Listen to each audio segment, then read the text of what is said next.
Donc, bonjour à tous et à toutes pour cette deuxième table ronde internationale sur l'éducation critique dans le monde. Donc, on a eu une première table ronde qui a été consacrée aux attaques euh, et qui a présenté la situation aux États-Unis, au Brésil et au Canada. Et là, on va plutôt s'intéresser aux ripostes, c'est-à-dire à la manière dont les acteurs et les actrices s'organisent pour riposter face aux attaques qui ont été présentées le mois précédent concernant les études autour du racisme, les études de genre et de manière générale les pédagogies critiques. Et pour ce faire, nous recevons trois invités, normalement quatre, mais peut-être la quatrième est en retard. Donc, si elle arrive en cours de route, bah, on l'introduira. Donc, il y a Bruno Baronnet, qui est sociologue, enseignant-chercheur à l'Institut de recherche en éducation de l'Université de Veracruz au Mexique. Il y a Silvio Gallo, qui est président de la SOFELP, Société de philosophie de l'éducation de langue portugaise, et qui est au Brésil. Il y a Gina Tézé, qui est professeure titulaire au département de didactique à l'Université du Québec à Montréal. Et je vois que vient d'arriver Maryse Pauvin, qui est professeure titulaire en sociologie de l'éducation à l'Université du Québec à Montréal. Donc, c'est bien, on a bien fait d'attendre les 10 minutes réglementaires pour commencer cette table ronde, puisque ça a permis à Maryse d'arriver juste au moment des présentations avec un Désolée. parfait timing. C'est extraordinaire, parce que c'était juste au moment où je devais lire votre nom. Alors, donc, je vais commencer par la première question. Donc, je vais vous poser 4 questions. Vous répondrez chacun votre tour avec des réponses qui ne sont pas forcément très, très longues pour qu'on ait ensuite le temps, que tout le monde ait le temps de s'exprimer parmi les invités et aussi peut-être pour avoir un petit peu de temps avec le public. Hein. Et la dernière fois, le timing était parfait de ce point de vue-là, je crois. Donc, peut-être je proposerai à nos deux collègues canadiennes de commencer, puisque comme voilà, elles ont une situation un peu similaire. Et puis ensuite, on n'a qu'à descendre dans l'ordre géographique, c'est-à-dire Bruno Baronnet, et ensuite Silvio Gallo, comme ça on descend, enfin descend, je ne sais pas si c'est le terme, parce que c'est la vision eurocentrique, c'est-à-dire qu'effectivement pour moi, c'est le Sud. Alors, donc, première question, y a-t-il une résistance qui parvient à s'organiser dans vos pays face aux attaques réactionnaires? Je ne sais pas qui veut commencer entre Gina et Maryse. Peut-être Gina?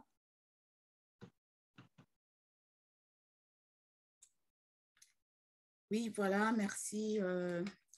Merci Irène, je veux bien commencer, quoique je pensais que j'étais la dernière, compte tenu de l'ordre du programme, en tout cas tel qu'envoyé. Cela dit, ça y est, je m'y lance, quoi. Voilà. Ok, désolée. Est-ce que vous m'entendez bien? Vous Oui, m'entendez très bien? bien. C'est bon? D'accord. Alors, à la première question, la question de la résistance, quoi.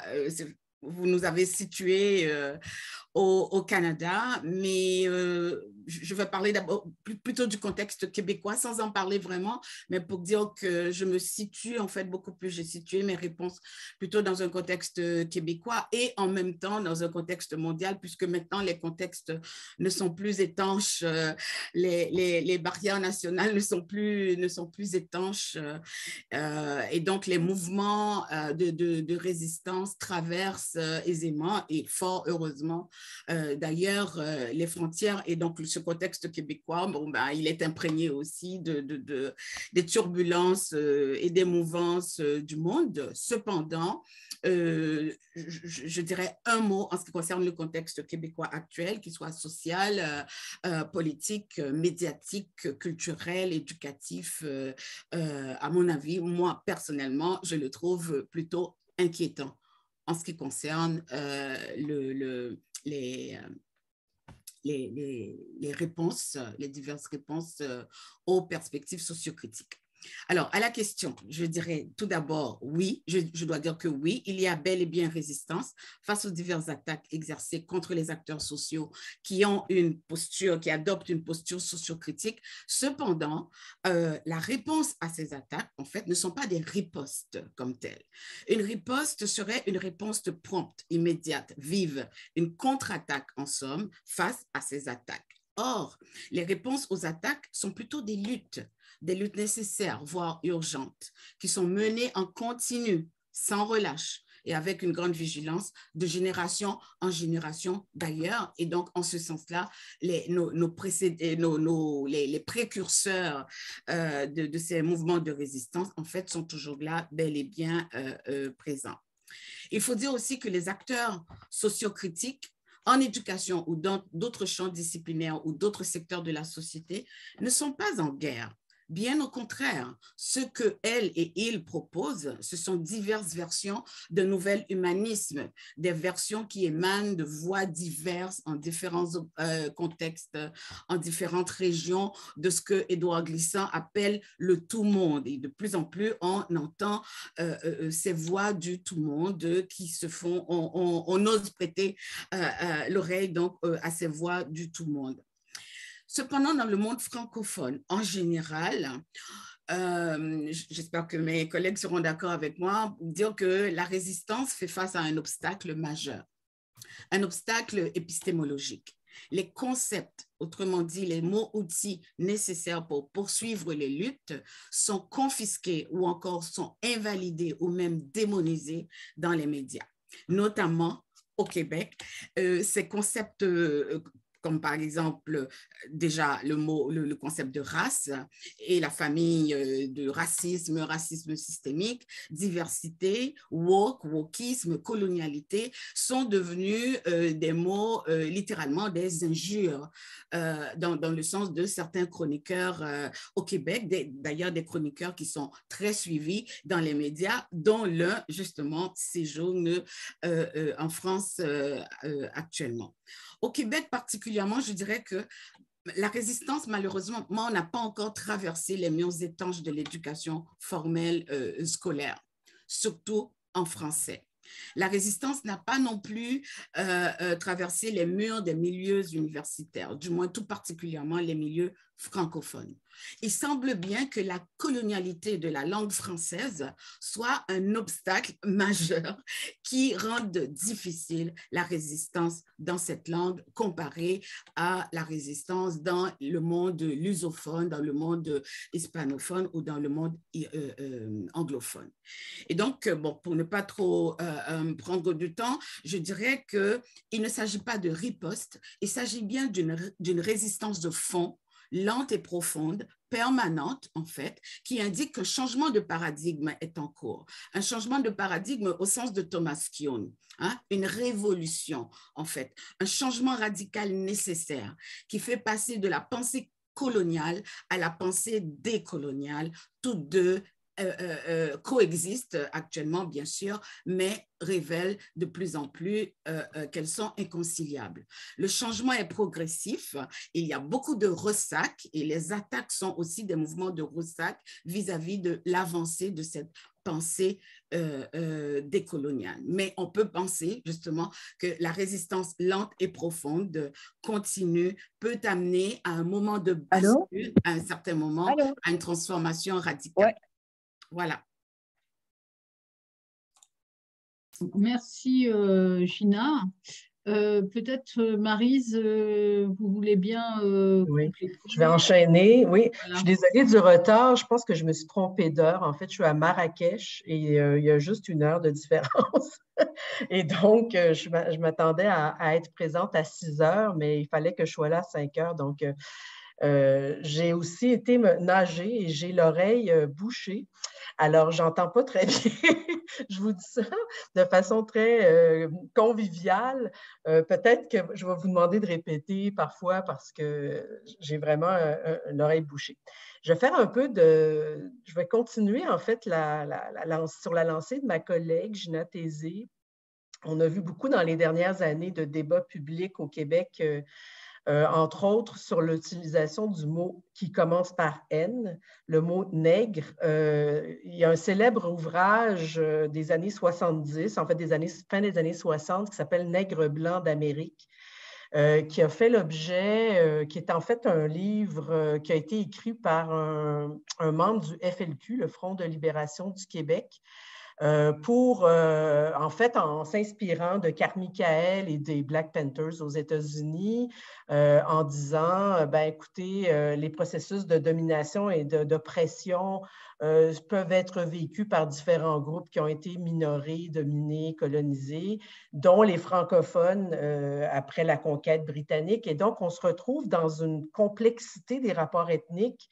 particulière au Québec et au Canada parce que le groupe francophone, comme vous savez, a été porteur dans les années 60-70 d'un grand récit, d'un principe fondé sur un principe d'espérance, pour reprendre le terme d'Ernst Bloch, et qui était très progressiste dans les années 70 et qui portait aussi un discours, surtout dans le milieu syndical enseignant, un discours antiraciste très critique qui articulait les luttes sociales des Autochtones, des femmes, des différents groupes minorés ou minorisés au cours de l'histoire, donc les groupes historiquement exclus, et qui s'est détaché progressivement de ce discours. Donc, les milieux syndicaux enseignants se sont progressivement détachés à partir des années 80-90, où on a vu un passage du groupe francophone québécois, donc qui se redéfinissait en termes territoriaux québécois, au statut de majorité. Et ce double statut de majorité minoritaire ou de majorité fragile, pour reprendre l'expression de ma collègue Marie McKendrew, crée un ensemble de tensions qui se répercutent en éducation également et qui se répercutent aussi dans la terminologie qui est utilisée et dans l'espèce de frilosité qui s'est installée depuis les années 80, je dirais, pour utiliser le langage de l'antiracisme, pour nommer le racisme, pour nommer les oppressions et pour articuler les luttes sociales entre elles. Et donc, il y a eu un détachement du discours qui était très anti-colonialiste ou anti-oppression dans les années 70 jusqu'aux années 80 et qui est devenu un discours de majorité fragile, mais qui est très frileux et qui a ouvert la porte, si on veut, à toutes sortes de formes de groupes populistes dans les dernières années, entre autres avec les débats sur les accommodements raisonnables, les signes religieux dans l'espace public, plus récemment la loi 21 sur le port de signes religieux dans la fonction publique et entre autres en éducation, donc qui a été décrié par de nombreux milieux scolaires et commissions scolaires au Québec. Donc, et je pense qu'au Québec, je vais faire ça assez court pour laisser la parole à mes collègues aussi de d'autres horizons, mais au Québec, je pense qu'il faut distinguer aussi des types de discours. Le discours juridique qui a connu des avancées fulgurantes en termes sur les enjeux de discrimination, de racisme systémique en particulier. Donc, la terminologie est très évolutive en droit. Toute l'évolution de la jurisprudence en matière de droits et libertés, d'accommodement raisonnable, qui est en fait un concept qui découle de la discrimination indirecte, et donc des avancées très importantes, versus un discours politique qui commence à émerger dans les politiques publiques de façon plus ferme sur la lutte contre le racisme, qui est davantage nommé qu'auparavant, par rapport à un discours politicien, c'est-à-dire un discours clientéliste, qui, lui, surfe davantage sur le populisme ambiant et les résistances au sein de la population pour utiliser le langage antiraciste, notamment le concept même de racisme systémique qui a fait beaucoup les manchettes dans les dernières années. Donc, il y a une espèce d'occultation du racisme qui existe dans cet espace francophone qui est le Québec, fondée en grande partie sur le statut de majorité dite fragile des francophones qui n'a pas encore abouti dans son statut de pleine majorité dominante, disons. Et donc, je pense que c'est important de resituer ces questions-là parce que la problématique se pose et est très visible dans les débats publics et dans les médias en particulier sur ces questions de rapport ethnique, d'accommodement raisonnable et de racisme systémique en particulier. Mais je reviendrai peut-être plus sur les milieux scolaires et comment, finalement, il y a des avancées importantes en matière de lutte contre les discriminations en milieu scolaire, mais en utilisant une terminologie qui est, en fait, en occultant ou en euphémisant, si on veut, la question des rapports sociaux de pouvoir inégaux et en occultant aussi souvent les termes, la façon de nommer les problèmes, en occultant l'aspect systémique et institutionnel du racisme. Bien, merci. On va passer à Bruno. Oui, merci. Bonsoir, bonjour depuis le Mexique. Je suis très content d'être ici, très content d'avoir écouté le séminaire du 20 mai. Il est sur YouTube avec Inès, avec Nina et Noah qui nous accompagnent aussi, et Paul, des personnes que j'admire, mais surtout Gina, Maryse et Silvio qui va parler après moi. Ce sont des personnes que je lis, que je lis depuis le Mexique et que j'aimerais qu'ils soient beaucoup plus traduits vers l'espagnol parce qu'on a beaucoup à gagner de ce dialogue international. Donc, ces remerciements, ils vont pour vous, Irène, pour ce rayonnement international. Et justement, je pense que cet espace de séminaire qui se conclut et avec une année prochaine, je pense que c'est un espace privilégié, non unique. Et donc, merci beaucoup. Je suis très content d'être ici. Bon, c'est vrai que ce n'est pas facile de répondre en peu de temps sur l'ensemble des ripostes et la diversité des ripostes possibles. Mais en effet, je suis d'accord avec Gina. Plutôt que de riposte, on peut euphémiser en parlant de résistance plurielle, au pluriel, de résistance plurielle et au pluriel, non, qui font face à des attaques réactionnaires.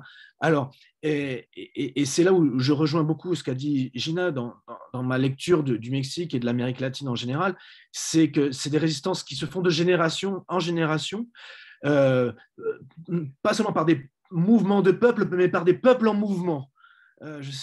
Pour dire que c'est des générations de personnes mobilisées. Non, et donc, des différents genres d'acteurs, on verra ça dans les prochains tours de parole, mais j'aimerais dire qu'au niveau du Mexique, un grand pays, plus de 130 millions d'habitants, beaucoup d'émigrés vers les États-Unis, mais aussi beaucoup de migrants de passage qui sont persécutés. Le pays des inégalités en éducation, n'en parlons pas, et aussi un pays où le racisme est très fort sur une forme de métissophilie, c'est-à-dire de supposée supériorité d'une race métisse, qui bien sûr n'existe pas. Donc, des luttes de résistance qui sont dispersées dans un grand pays, peu structurées entre elles. Donc, je crois qu'aussi on ne peut pas non plus idéaliser en parlant d'un grand mouvement national au Mexique ou de grands mouvements régionaux qui font l'admiration. Et en effet, le monde entier regarde le Mexique, notamment certaines régions emblématiques des luttes des profs et des enfants et des parents, bien sûr, dans l'État de Oaxaca, on en reparlera, bien sûr dans l'État du Chiapas, dans l'État du Michoacán, mais chaque région a ses spécificités et bien qu'on peut parler de formes autonomiques, plutôt que autonomistes, je préfère dire autonomiques, ce sont des formes de lutte pour l'autonomie localisées dans des contextes. Et j'aime bien le mot qu'ils reprennent en espagnol, c'est le mot dans l'idée de retranchement dans la lutte, non, retranchement sur les territoires, il parle de tranchée, la trinchera, non, una trinchera de lucha, une tranchée de lutte, non. Oui, une sorte de guerre de tranchée, en effet, en marge de l'État, mais surtout contre l'État, non, contre l'État, et plus clairement, je crois, contre le capitalisme, contre ces entreprises, beaucoup d'entre elles canadiennes d'ailleurs, multinationales, qui font des ravages écocidaires et aussi ethnocidaires dans la plupart des régions paysannes et autochtones du Mexique. Donc oui, une éducation, une riposte avec une éducation politique, une politisation de certains endroits où on fait éducation, mais ce n'est pas toujours l'école. Et c'est peu souvent l'école, on en reparlera en prochain tour. Mais j'aimerais dire que ça s'exprime peut-être moins à l'école que dans les arts. Dans les arts en général, les arts de rue, le théâtre, les peintures murales, qui ont des messages très forts, non, performatifs, mais aussi elles ont leur place à l'école. Je vois surtout du côté des organisations syndicales de lutte des professeurs, donc c'est des acteurs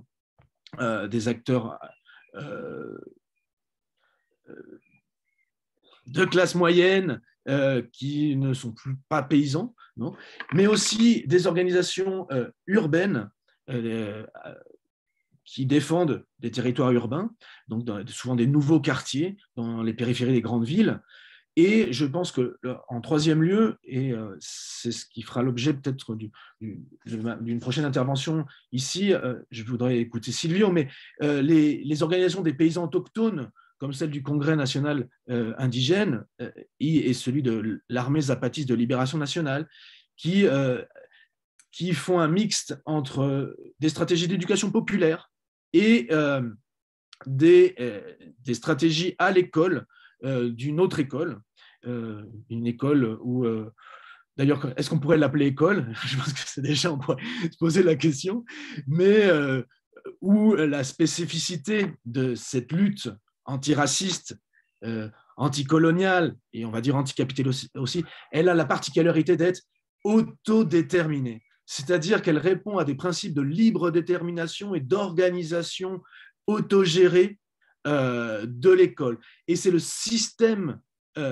politique, éducatif qui est sous la coupe de l'autonomie dans un projet en mouvement, non? Et ce n'est pas seulement l'école autogérée un peu à notre sauce bon chic, bon genre et d'autogestion bourgeoise, on va dire, des écoles, mais ce qu'on retrouve souvent dans l'éducation privée en Amérique latine, aussi parce qu'il y a de la participation.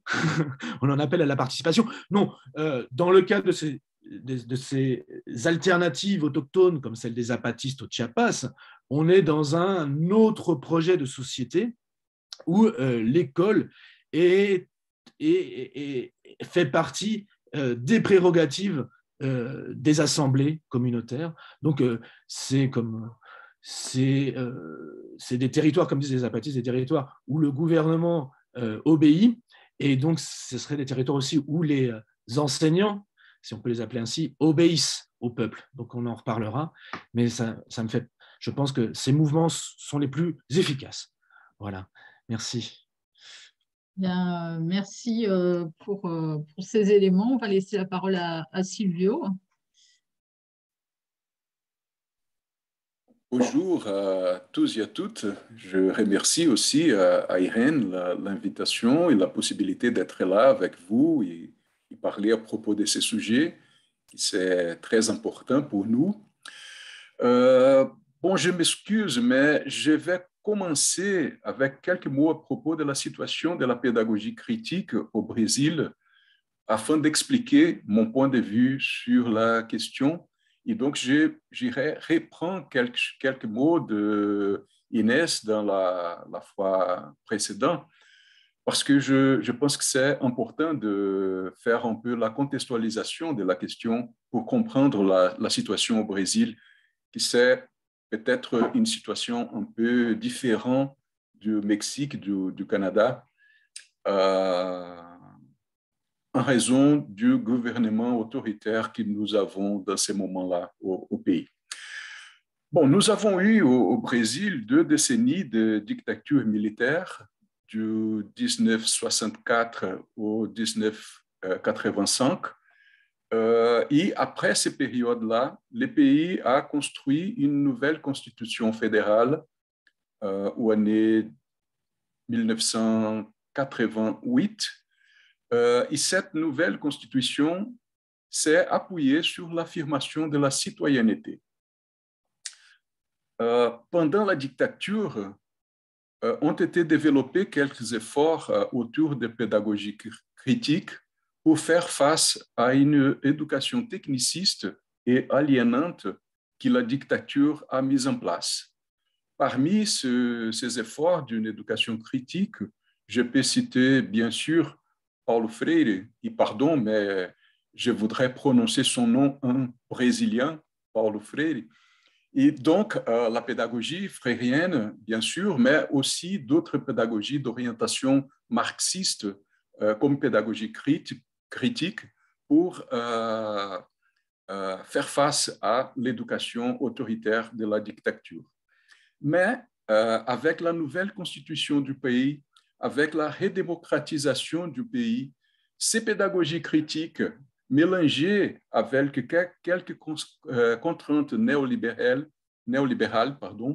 ont constitué la base de politique éducative brésilienne, surtout à partir de la loi des directrices pour l'éducation, qui c'est une loi mise en place au pays en 1996.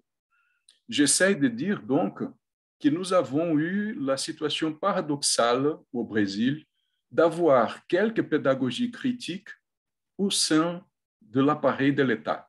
Donc, une pédagogie critique pour faire face à la dictature et après, avec la redémocratisation, la pédagogie critique dedans l'État brésilien.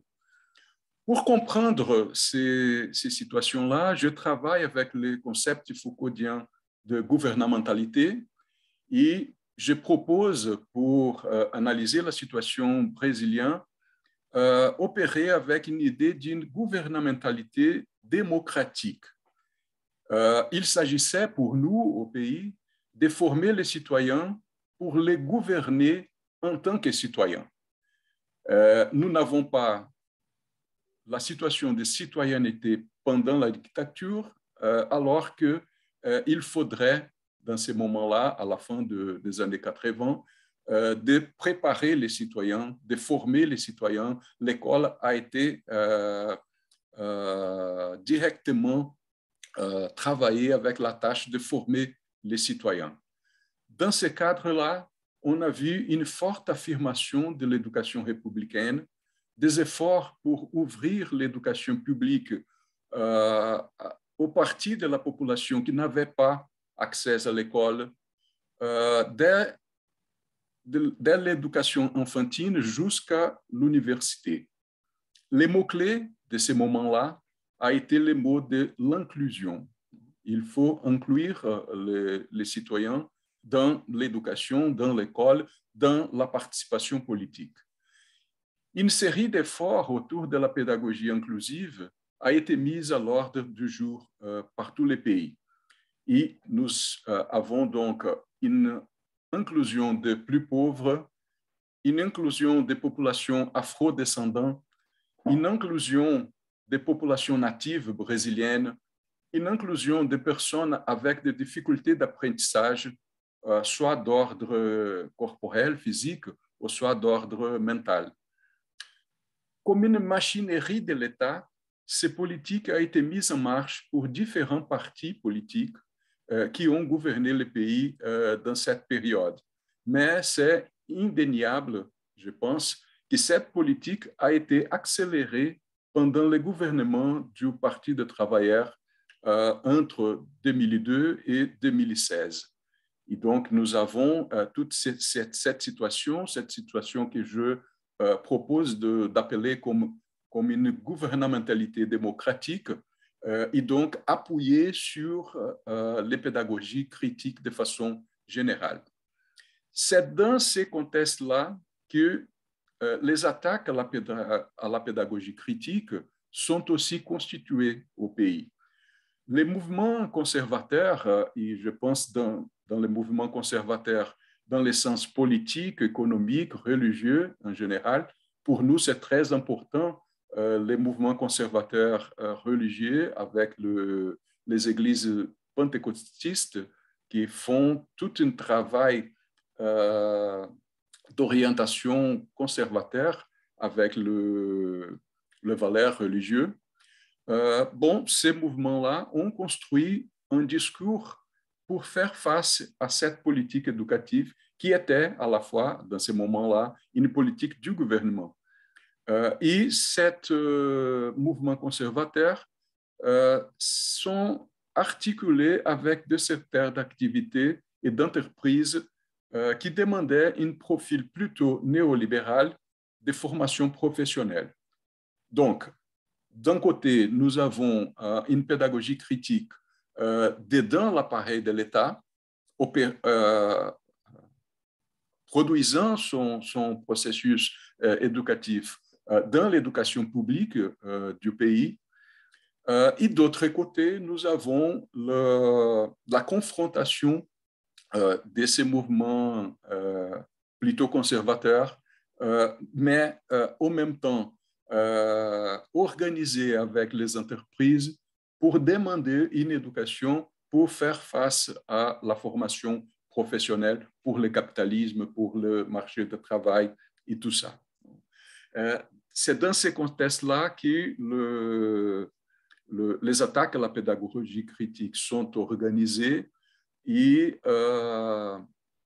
malheureusement, comme on le sait, ces mouvements conservateurs ont conquis le gouvernement du pays en 2019. Nous sommes 7 années à la fin de 4 années de gouvernement autoritaire, je dirais même fasciste du pays. Et donc, les attaques à la pédagogie critique dans ces dernières 4 années sont faites directement dedans l'État. Donc, je pense que nous avons aujourd'hui au Brésil une situation très spéciale de ce point de vue-là, parce que les pédagogies critiques ont été prises par l'État, mais aujourd'hui, nous avons une attaque à la pédagogie critique dedans l'État. Donc, c'est ça la situation ici au pays, une construction d'une pédagogie critique dedans l'État d'un côté et maintenant une contradiction très forte parce que nous avons l'État même faisant la critique de la pédagogie critique, faisant l'attaque à la pédagogie critique. Bon, je pense que pour commencer, c'est ça et c'est bon. Merci. Ok, ben merci beaucoup, Sylvio. Je vais donc vous poser la deuxième question. Quels sont en fait les acteurs et les actrices qui mènent ces résistances là où vous vous trouvez, hein? On va garder le même ordre, hein, pour nous faciliter les choses aussi. Voilà, il y a des personnes qui veulent procéder autrement, mais sinon, je vais laisser la parole à Gina. Merci, Irène, et merci à mes 3 collègues pour leur réponse à la première question. C'est très apprécié, donc, cet échange, ce partage de savoir avec vous. En ce qui concerne la deuxième question, donc les acteurs, je dirais que ces acteurs et actrices sont en fait des activistes des militantes et des militants sociaux. Ce ne sont pas des gens qui sont dans la neutralité, cette soi-disant neutralité dont on nous fait part à l'école et dans les milieux de l'éducation, les milieux politiques. Non, ce sont des activistes, ce sont des gens qui croient dans l'action sociale, qui croient dans les manifestations, qui croient dans le fait d'être présent, de répondre présent en ce qui concerne dans la société pour faire bouger les choses. Et donc, ce sont des gens qui font montre de ce que j'appelle résistance et résilience. La résistance comme étant le fait de dire non, non aux pathologies sociales et en même temps, comme les deux faces d'une même médaille, résistance et résilience pour dire oui, oui à l'action sociale, oui aux transformations sociales collectives, oui à l'émancipation des personnes.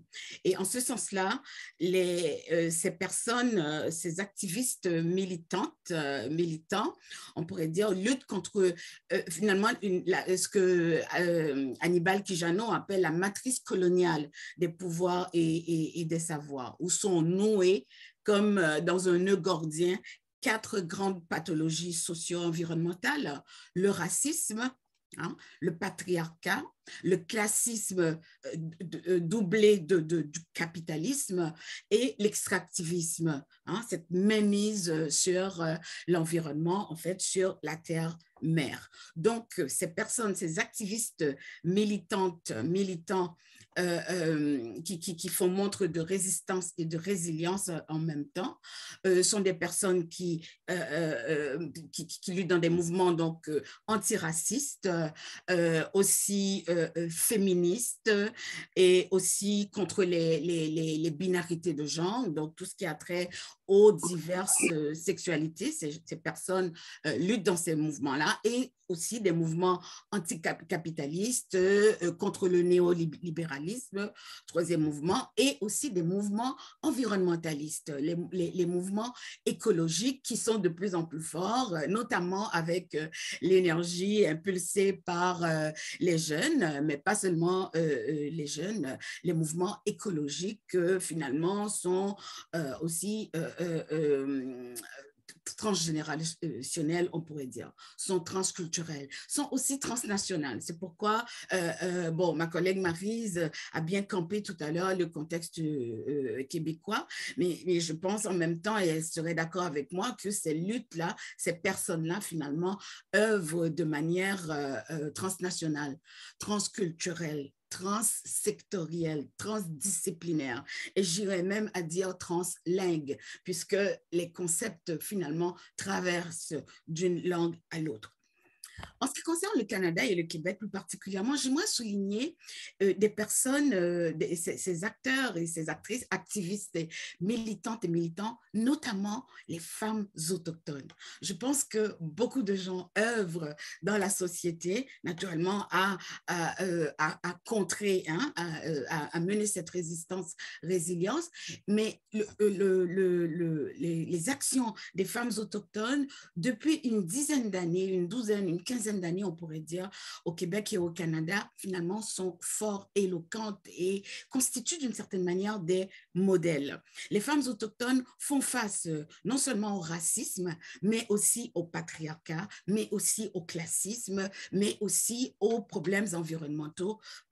Et donc, la colonialité les frappe de front. En ce qui concerne ces 4 dimensions de la colonialité, donc selon Hannibal Quijano.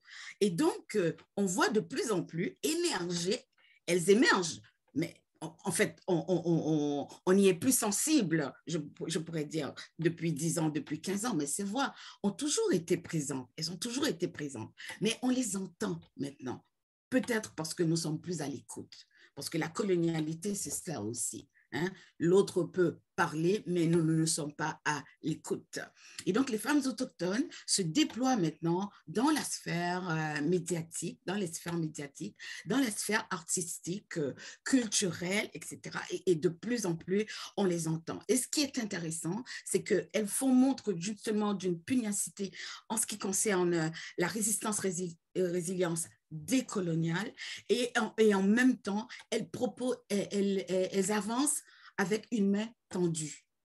Et cela, c'est vraiment à la fois étonnant et réconfortant de voir comment est-ce que la notion de réconciliation, vérité et réconciliation, qui ont été les deux concepts justement les deux concepts qui ont servi de drapeau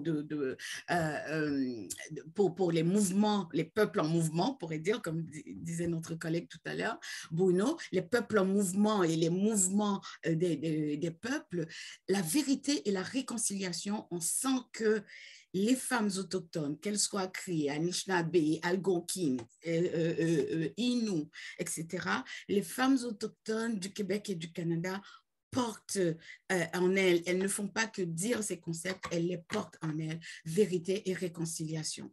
Et donc, en ce sens-là, elles ne font pas que exprimer, mener une lutte dans le contexte québécois, canadien. Je pense qu'elles dialoguent également avec les résistances, résiliences dont Bruno a parlé tout à l'heure en ce qui concerne les peuples autochtones des Suds. Hein, les divers Suds, les Suds des Amériques notamment, on sent une parenté dans les dynamiques de résistance, résilience des femmes, de ces femmes autochtones dont je parle. Je pense notamment à la commission qui a porté sur, une enquête qui a porté sur les femmes autochtones disparues et assassinées. Je ne sais pas si vous êtes au courant de ce phénomène. Mais oui, en 2022, au 21e siècle, au Québec et au Canada, des femmes autochtones meurent en raison de la colonialité des rapports sociaux. Et donc, il y a bien une commission qui s'est penchée là-dessus.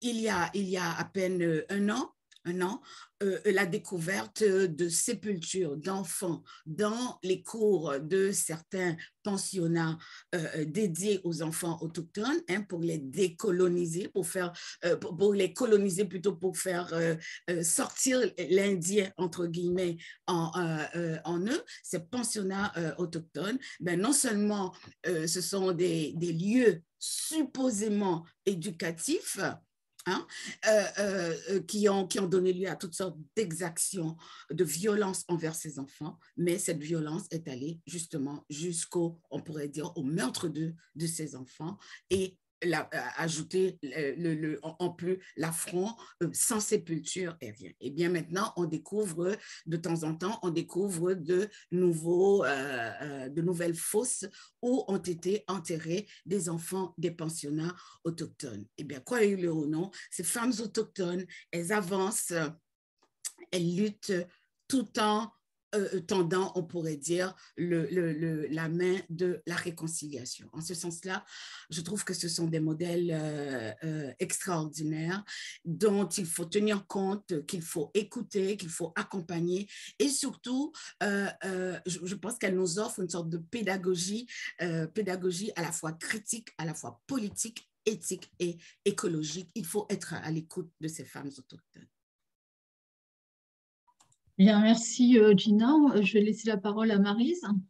Oui, merci Gina. Ça me permet de revenir aussi un peu en arrière de pour faire la suite de ce qu'on disait tout à l'heure. C'est que je pense que les luttes sociales des dernières années, il y a une espèce de paradoxe qui ressemble peut-être un peu à ce que Silvio mentionnait pour le Brésil aussi. Les luttes sociales des dernières années ont développé davantage la perspective critique dans les milieux éducatifs et notamment ont réussi à institutionnaliser, si on veut, une forme d'antiracisme institutionnel, finalement, en fait, d'un antiracisme.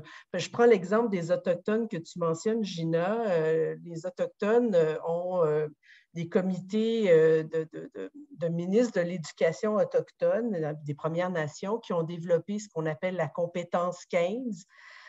Au Québec, l'éducation qui est de juridiction provinciale est orientée.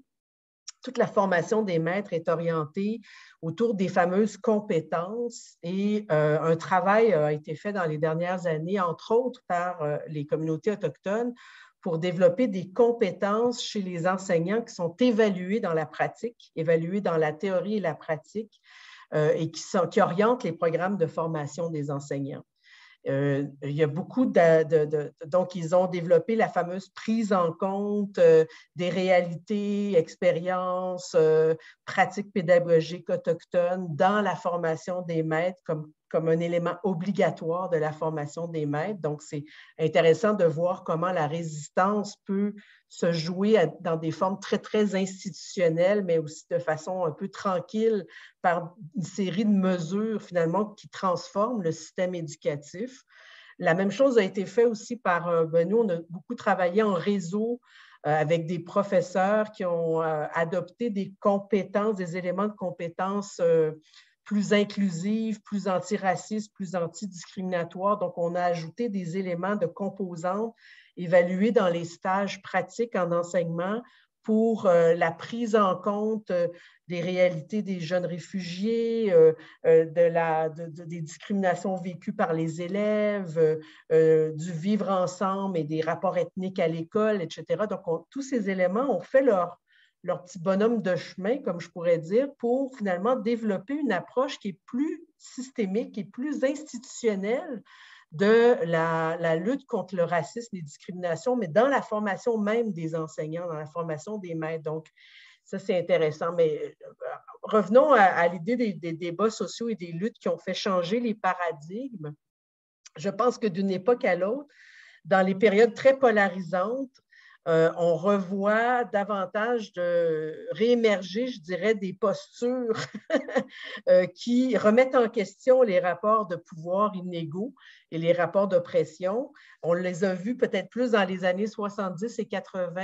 Les perspectives interculturelles et civiques ont pris la place dans les années, donc le paradigme civique a pris la place dans les années 90-2000, mais je ne parle pas seulement du Canada, mais on l'a vu au niveau de la Commission européenne, de l'Europe, etc. Et il y a une perspective plus critique qui a réémergé dans les dernières années, je dirais, en éducation, donc dans les différents courants théoriques plus inclusifs dont mentionnait Bruno, je pense tout à l'heure, ou Silvio, donc avec une terminologie qui est peut-être plus, comment je peux dire, acceptable, mainstream par les milieux éducatifs qui se sentent confrontés par l'approche antiraciste et qui avaient beaucoup de résistance dans les dernières années face à une approche qui était vue comme confrontante, accusatrice, débilitante, difficile à gérer dans la classe, qui changeait les climats sociaux de la classe. Donc, les enseignants ont voulu favoriser des approches mainstream, mais qui, en fait, peuvent avoir les mêmes objectifs, c'est-à-dire de transformer, de créer des espaces de dialogue, mais aussi de construire des citoyens engagés envers la justice sociale.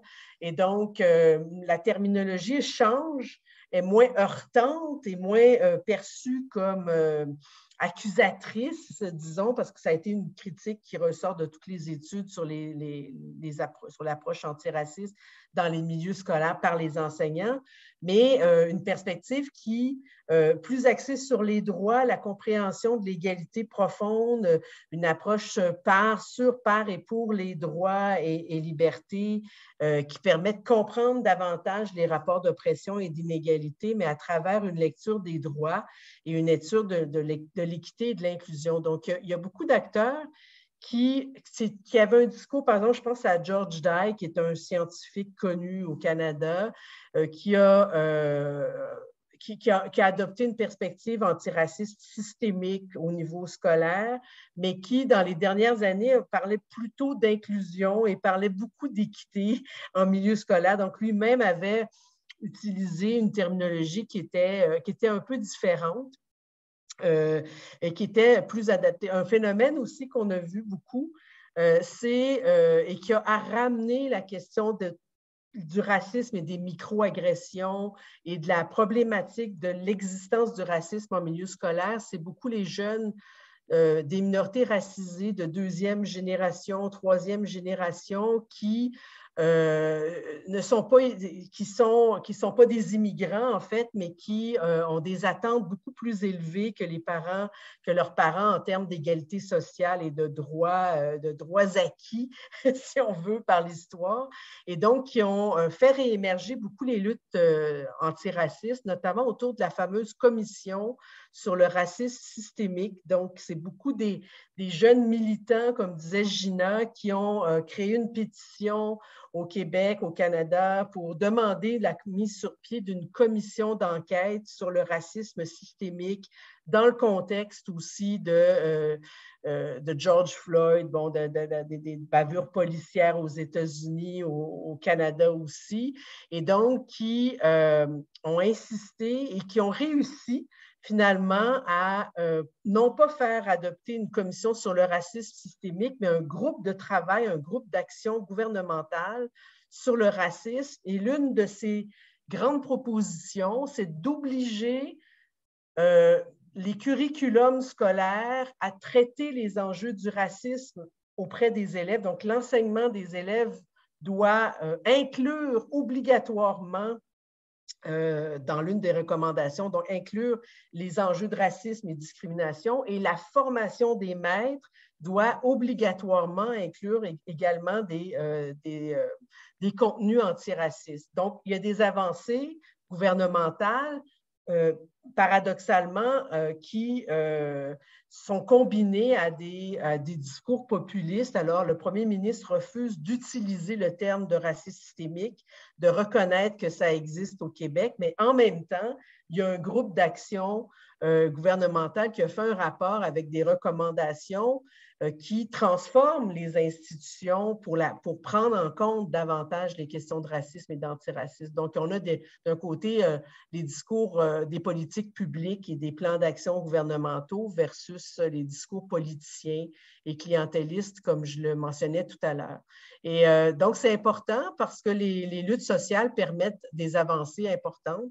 Par contre, ce qu'on a vu, et pour faire le lien avec ce que je disais tout à l'heure sur le fameux livre Nègre blanc d'Amérique, il y a une méconnaissance quand même des processus de minoration, de construction négative de l'autre et de racialisation et naturalisation dans la population et même chez les militants antiracistes qui refusent de reconnaître que certains autres groupes ont pu être minorés au cours de l'histoire et racialisés par des rapports de domination. Donc, les débats se sont mis à déraper beaucoup dans des postures très essentialistes qui n'aboutissent pas finalement à une réflexion antiraciste critique, à mon avis, mais laissent les gens dans des postures très, très essentialistes. On pourrait y revenir après.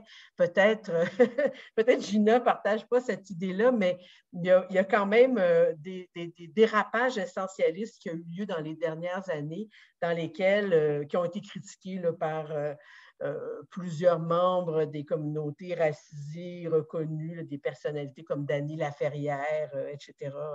Et donc, pour éviter que le sentiment d'injustice épistémique, un concept qui est très utilisé maintenant au Canada, le sentiment d'injustice épistémique ne se renverse pas en racisme, ne traduise pas une forme de racisme inversé et ne conduisent pas à plus de tensions et de polarisation sociale finalement, mais qu'on ouvre plutôt le débat sur les processus de racialisation eux-mêmes. Je ne sais pas si c'est clair ce que je dis, mais en tout cas, j'essaie d'aller vite pour laisser la parole à mes collègues. OK, merci. On va passer à Bruno au Mexique.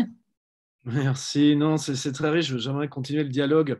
Donc, on était parti sur la question des sujets. Quels sont les acteurs, les actrices, les sujets sociaux qui mènent ces résistances?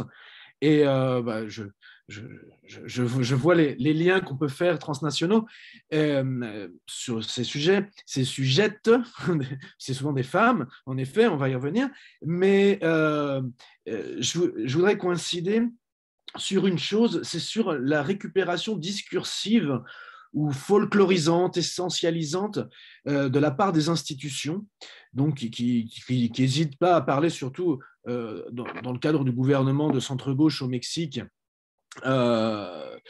qui est un projet complètement progressiste, extractiviste, non, développementaliste. Donc, on parle, dans le cas de l'éducation, on parle de décoloniser l'école. Non, on parle dans les discours publics, j'entends, dans des textes produits par les ministères, le ministère fédéral ou les ministères des États mexicains. C'est-à-dire qu'il y a une récupération discursive de l'autonomie de l'école, de l'autonomie de l'éducation, de l'autonomie du sujet. D'ailleurs, tout est mélangé. Mais ça passe bien. La rhétorique paraît être efficace, mais on peut vite la démonter en disant que c'est une grosse machination de folklorisation. Alors, l'expression la plus palpable, c'est dans le cas des peuples autochtones, de chanter chaque lundi matin l'hymne mexicain, c'est un hymne du 19e siècle, belliciste, un chant de guerre, on va dire, un peu comme notre Marseillaise et beaucoup d'autres hymnes nationaux, et le chanter traduit en langue autochtone. Voilà, alors donc plein de jeunes ethnolinguistes, notamment des femmes comme Yasnaya Aguilar, notamment des jeunes intellectuels, écrivaines, poètes autochtones, se sont insurgés, on ne les a pas trop entendus, parce que c'est joli les langues indigènes, c'est beau, non ? On va les célébrer de cette manière, mais les enfants ne comprennent pas du tout ce qu'ils chantent, et surtout, il n'y a aucun sens au niveau pédagogique, et surtout, surtout, c'est une perte de temps, et les enfants n'aiment pas ça. Il faut le dire clairement, les enfants n'aiment pas ça, et beaucoup de profs non plus n'aiment pas faire ce genre de jeu. Mais parmi dans la sphère gouvernementale, c'est vendeur électoralement, voilà, notamment pour la population métisse. Alors, donc, qui sont ces activistes qui résistent ? J'ai parlé de jeunes intellectuels, mais j'aimerais aussi parler d'artivistes. C'est un néologisme qu'on utilise en espagnol, artivista, j'imagine, en portugais aussi on l'utilise, oui, artivistes, parce que c'est des jeunes autochtones souvent, ou afro-mexicains mobilisés dans les luttes. Une bonne partie d'entre eux sont éducateurs, éducatrices, et ils ont la particularité d'être engagés dans des luttes pour la terre, pour l'eau, des luttes contre des gazoducs, des usines thermoélectriques, les mines dont on parlait tout à l'heure, qui sont des forages pétroliers, des barrages hydrauliques, mais aussi des entreprises françaises, il faut quand même le noter, on est dans un séminaire invité à Paris, on peut se donner ce luxe, des luttes depuis l'éducation critique d'enfants, de jeunes et d'adultes au Mexique se donne dans le contexte de la répression du peuple Nahua du centre du Mexique, en particulier à Amilcingo, dans le Morelos. Ils luttent contre plusieurs grandes entreprises, dont Saint-Gobain, qui veut récupérer de l'eau pour une usine. Donc, c'est une guerre pour l'eau. Donc, peut-être que vous avez entendu parler de l'assassinat de Samir Flores, un éducateur qui faisait de la radio communautaire, membre du Conseil national autochtone, qui a été assassiné. Il y a l'impunité la justice n'a pas été faite, une fois de plus. Mais nombre de ces militants au Mexique sont persécutés, emprisonnés, voire assassinés ou disparus, et c'est une réalité. C'est une réalité dans la vie quotidienne, et c'est des choses dont on doit parler aux enfants, dont on parle aux jeunes. Donc, les enfants sont dans... Alors, il y a une autre lutte importante à côté de Puebla, c'est la lutte contre l'entreprise Danone et Nestlé. Il y a encore une lutte pour l'eau, donc une lutte pour récupérer l'eau des sources. Donc, c'est une lutte assez victorieuse, parce qu'on peut dire qu'il y a plus d'1 an que l'entreprise filiale de Nestlé ne peut plus puiser dans dans ce forage, donc le niveau des nappes phréatiques est remonté. Mais alors, dans ce cas, qu'est-ce qui s'est passé au niveau éducatif? Eh bien, les militants, les militantes ont monté ce que s'appelle des escuelitas, des petites écoles. Alors, souvent, il n'y a pas de mur, il n'y a pas souvent de tableaux et de chaises et de tables, mais c'est-à-dire des ateliers, des cours, des brigades, qui visent justement à dynamiser ces résistances et ces résiliences auprès de la jeunesse. Parce que on voit on entend ces militants, surtout les plus âgés, je parle de personnes qui ont plus de 60 ans, 70 ans, 80 ans, qui font partie de ces luttes, donc, qui ont vu le Mexique se transformer avec son industrialisation dans la deuxième partie du XXe siècle, et qui sont inquiets parce que beaucoup de jeunes, et le Mexique est un pays de jeunes, la jeunesse représente la moitié de la population, un pays où les jeunes ne sont pas aussi présents que les anciens le souhaiteraient dans les luttes. Donc, il y a tout ce phénomène de critiquer le système universitaire, qui domestique. Moi, je l'ai entendu parler il y a quelques temps justement à Puebla, dans cette lutte, un vieux monsieur qui avec son grand chapeau de zapatiste, qui disait que les jeunes, notamment les jeunes avocats formés dans le village, ne s'approchent pas des luttes parce qu'ils sont engagés dans un autre système, un système néolibéral, et qu'ils ont été domestiqués par l'université. Donc, il en appelle aux étudiants, aux chercheurs engagés dans les universités, et parmi nos collègues, on peut dire qu'aujourd'hui, il y a beaucoup de jeunes autochtones, de femmes autochtones, des collègues, des étudiantes aussi, et on les entend de plus en plus, mais ce n'est pas pour autant que le racisme dans l'université est sous passe de disparaître. Non, là où disparaît le racisme, c'est sans doute là où les luttes sont les plus efficaces. Et dans la prochaine prise de parole, j'aimerais développer sur l'aspect des luttes des femmes zapatistes, celles qui ont franchi l'océan Atlantique et qui se proposent de visiter d'autres continents, sans doute le continent d'Amérique du Sud et l'Afrique, l'Asie, et pour s'écouter entre femmes qui luttent en bas et à gauche, et comme disent au Mexique, en bas et à gauche, du côté du cœur, c'est une manière poétique de l'exprimer, mais pour faire écho à ce que disait Gina, à ce que disait Maryse, oui, c'est dans les organisations communautaires et en interne que les femmes autochtones, les femmes afro-descendantes, si on peut les appeler ainsi, comme ça, mettent en œuvre des stratégies efficaces d'éducation critique, antiraciste, anti-patriarcale, et j'aimerais dire aussi anti-adultocentré, et dans le sens où c'est justement, j'aimerais écouter aussi Silvio sur ce qu'il peut nous apporter sur justement les enfants en tant que sujet éducatif des mouvements de lutte antiracistes. Voilà, donc il y a beaucoup de choses à dire. Merci. Ok, merci. Bon, je vais laisser la parole à Silvio, justement. On y va. Bon, donc dans ce contexte-là que j'ai essayé de vous montrer, je pense qu'on peut dire qu'aujourd'hui au Brésil, la résistance s'organise comme une opposition au gouvernement.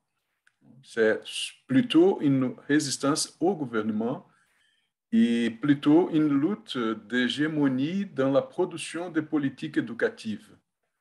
Nous avons eu une politique éducative critique, et donc l'action du actuel gouvernement brésilien, c'est de faire la déconstruction de ces politiques-là. Et donc la résistance, c'est une résistance qui lutte pour la maintenance pour la manutention, pardon, de la politique éducative critique que nous avons construite. Et je pense que nous avons des fronts de lutte avec des sujets très importants. D'un côté, nous avons les mouvements sociaux qui luttent pour la manutention de droits qui ont été conquises pendant le processus de redémocratisation du pays. Et d'autre côté, nous avons les chercheurs à l'université qui font tout un travail critique de déconstruire l'action du gouvernement et les efforts de produire une théorie critique pour penser la résistance, pour produire la résistance. Quelquefois, ces deux fronts se rencontrent, les mouvements sociaux et l'université. Quelquefois, il y a aussi une méprise une méfiance de mouvements sociaux par rapport à l'université, parce que l'université, c'est un espace bourgeois, bien sûr. Nous pouvons avoir des intellectuels de gauche, des intellectuels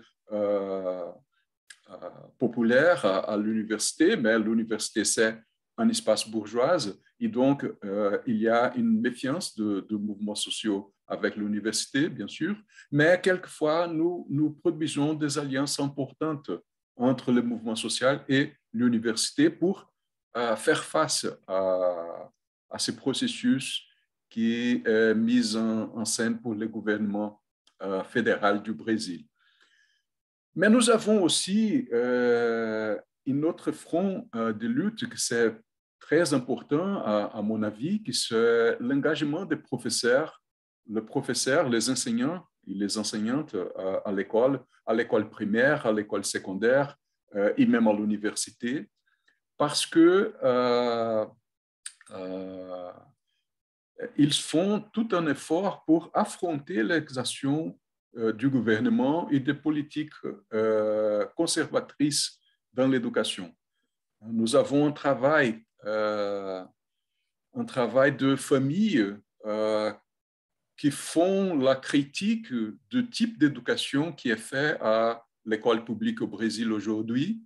Et donc, tout un travail, par exemple, de contester l'enseignement de genre à l'école, et les professeurs font la résistance pour faire une éducation de genre. Nous avons tout un travail antiraciste à l'école publique, mais nous avons d'autre côté une critique des conservateurs à propos du racisme. Et donc, le travail de professeur à l'école pour maintenir cette proposition, c'est un travail, à mon avis, très, très important et très, très dur qui il est en train de se faire. Non? Parce que dans les discours conservateurs, nous avons la défense d'une éducation neutrale. Et bon, je mets entre guillemets ce neutral-là, mais c'est l'idée que l'école ne peut pas affronter les valeurs et les principes de la famille.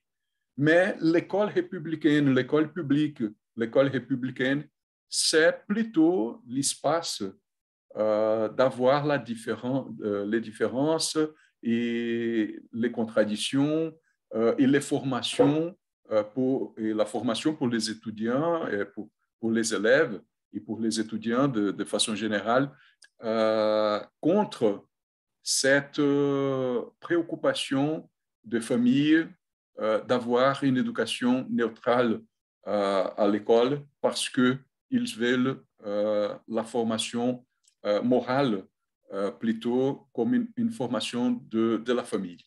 Et donc, les professeurs en général jouent un rôle vraiment important dans ces moments-là pour faire la résistance. Donc, je dirais que les sujets de la résistance sont de trois types, fondamentalement, les mouvements sociaux, les chercheurs à l'université et les professeurs à l'école. Merci beaucoup, Silvio. Alors, la troisième question qu'on avait préparée, c'était justement de savoir comment ces acteurs et ces actrices mettent en œuvre ces résistances. Donc, plus la manière, en fait, dont ils agissent et ils et elles agissent. Donc, on va reprendre l'ordre, Fina, si vous voulez bien. Merci, Reine. En ce qui concerne le comment, les manières, etc., j'ai préféré prendre l'angle comment je pourrais dire, des secteurs sociaux où se déroule cette dynamique de résistance, résilience. Donc, elles s'organisent, ces luttes de résistance, résilience, elles s'organisent et sont menées de diverses manières, bien sûr, dans diverses sphères du social, comme Silvio vient justement d'en parler aussi, par divers mouvements sociaux, les moyens, on pourrait dire, les moyens suivent aussi les spécificités des secteurs sociaux. Cependant, je pense que la notion d'intersectionnalité prend de plus en plus d'importance dans ces espaces, dans divers espaces sociaux. Et bien, quoique je sois d'accord avec Maryse tout à l'heure pour dire qu'il y a bien des dérapages essentialistes, mais je pense que la notion d'intersectionnalité vient d'une certaine manière rendre possible des ponts, l'établissement de ponts, l'établissement d'un dialogue entre divers groupes dominés, divers groupes racisés, divers groupes racialisés. En ce sens-là, je fais une petite parenthèse, en ce sens-là, les dérapages essentialistes dont parlait Maryse tout à l'heure, puisqu'elle m'a invité à y répondre, je pense que ces dérapages essentialistes peuvent tous se comprendre en fait. Parce qu'il s'agit aussi, les groupes essaient aussi de ne pas se voir dilués dans un grand ensemble appelé discrimination systémique, mais des discriminations systémiques qui peuvent être basées sur des motifs très variés, comme la langue, comme ce qu'on porte sur le corps, comme le lieu de résidence, comme l'accent dans une langue qu'on maîtrise, mais où on exprime bien sûr un accent, etc., etc. Donc, notamment en ce qui concerne le racisme anti-noir, et je pense que les personnes racialisées, là je ne parle pas des personnes racisées, le grand ensemble, je parle spécifiquement des personnes racialisées, notamment les Noirs, notamment les Autochtones. Je pense que ces personnes, effectivement, elles sont très frileuses lorsqu'elles se voient d'une certaine manière diluées dans le grand tout, puisque on peut, en tout cas, entre ces personnes-là, il y a un consensus qui veut, et notamment avec George Day, dont a parlé Maryse tout à l'heure, George Day reconnaît le caractère implacable du racisme anti-noir, donc à ne pas diluer non plus dans un grand ensemble. Voilà, ceci dit, je reviens au comment des résistances. Je pense que les dynamiques de résistance-résilience se déroulent dans la sphère du social, notamment par des mouvements sociaux. Et là, je prends en exergue le Black Lives Matter, le mouvement Black Lives Matter, qui, bien qu'il soit né aux États-Unis, est devenu un mouvement mondial, notamment à la suite ou durant le meurtre en direct de l'Afro-États-Unien George Floyd le 25 mai 2020, il y a 2 ans de cela. La résistance-résilience est aussi environnementale. Parce qu'il y a bien un racisme environnemental qui fait partie du racisme systémique. Et donc, on voit au sud comme au nord, on voit des peuples, notamment des peuples autochtones, se lever donc pour trouver des moyens, des ressources, etc., pour se faire entendre, pour la protection de leur territoire, la protection de l'eau, notamment, contre l'extractivisme. Les minières canadiennes, Barry Gold, etc., les Barry Gold de ce monde s'en prennent au territoire des peuples autochtones, notamment les peuples andins de l'Amérique du Sud, mais ces mêmes minières s'en prennent aussi au territoire des autochtones du Québec, du Canada. Donc, il y a des mouvements aussi contre l'activisme. Donc, la résistance-résilience environnementale. Il y a bien aussi une résilience culturelle qui est foisonnante. Hein.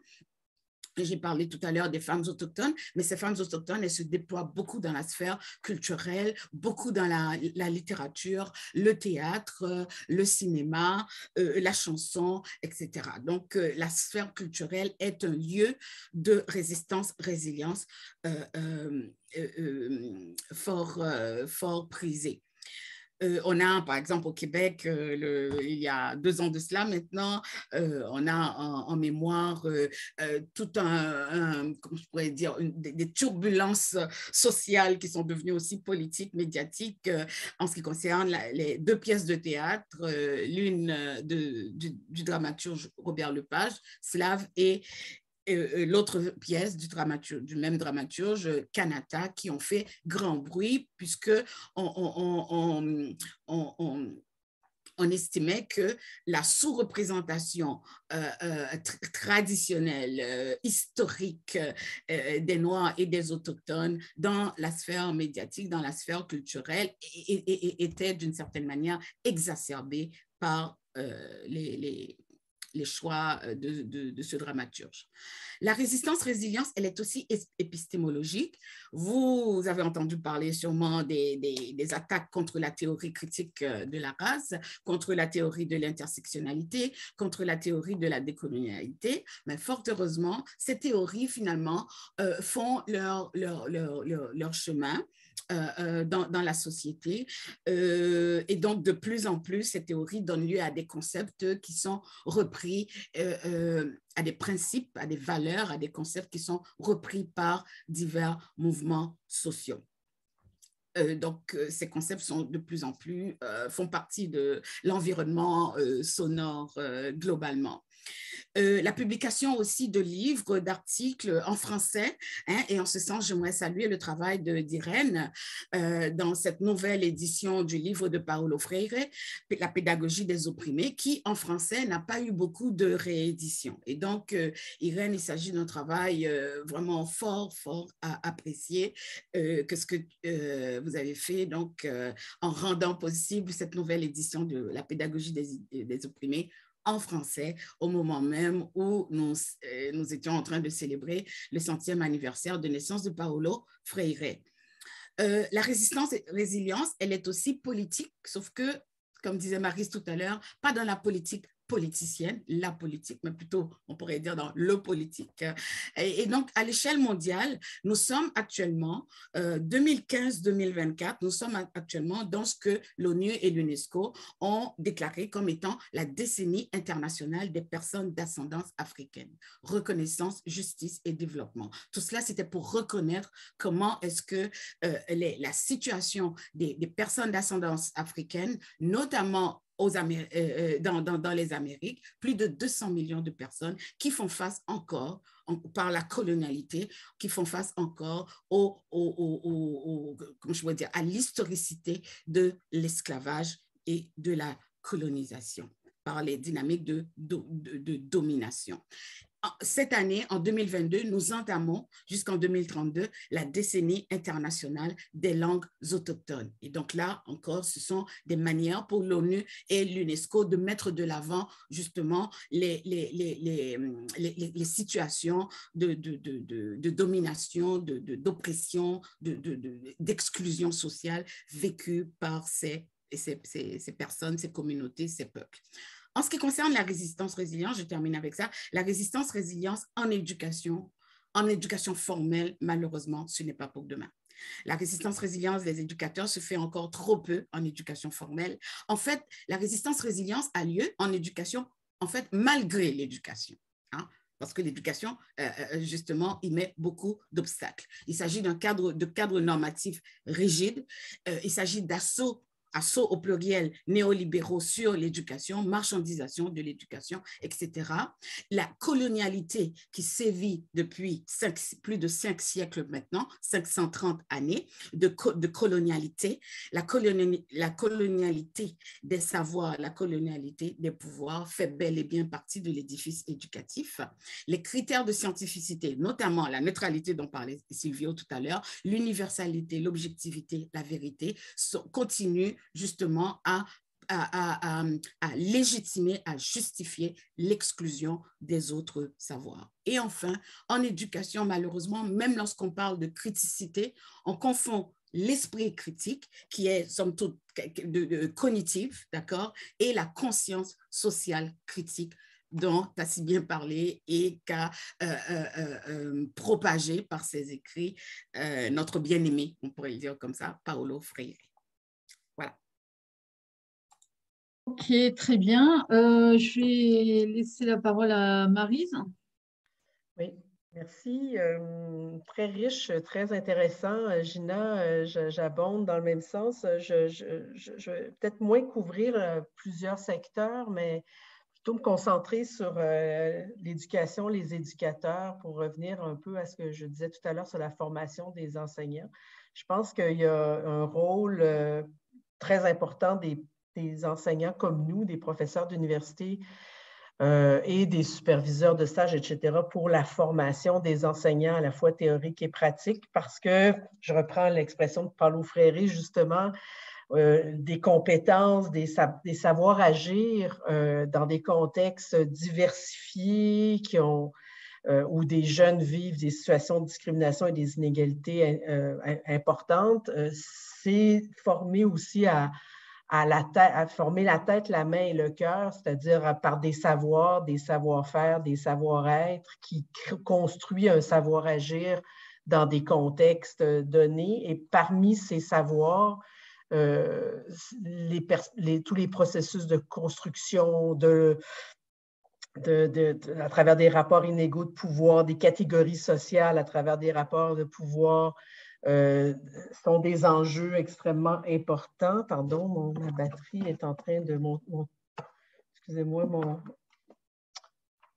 mon ordinateur va me lâcher bientôt. Je ne sais pas pourquoi, et pourtant il est branché, mais bon. Donc des savoirs critiques sur les enjeux de pouvoir en milieu scolaire.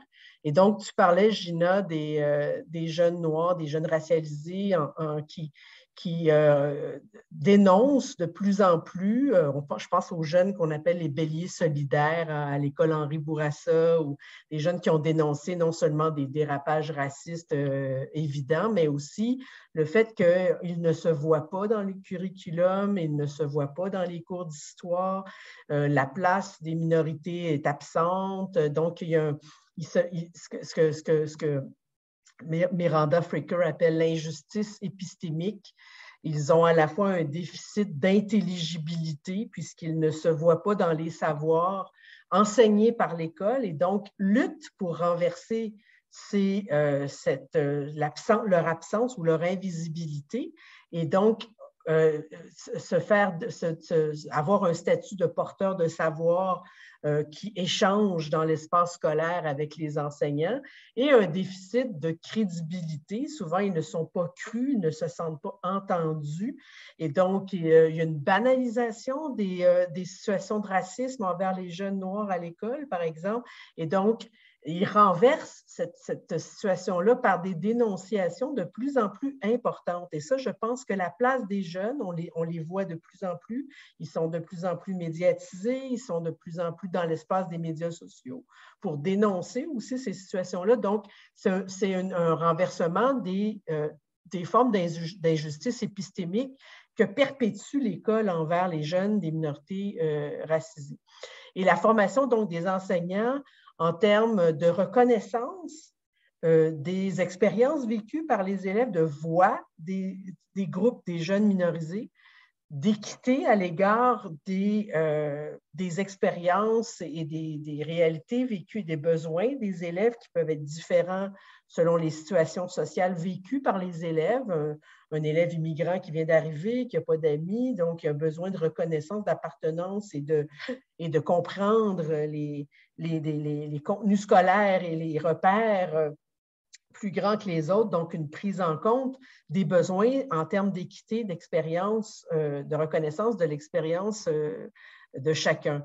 Et en termes de transformation sociale, l'enseignant, le formateur d'enseignants, mais l'enseignant lui-même a un rôle dans la production, le développement des capacités de chaque élève, je reprends l'expression de Amartya Sen et de Martha Nussbaum, à capacités qui sont liées à des droits humains fondamentaux. Donc, l'école doit créer des opportunités et les enseignants doivent créer des opportunités qui développent ces capacités, être capable d'aimer, être capable de créer, être capable de défendre ses droits, etc.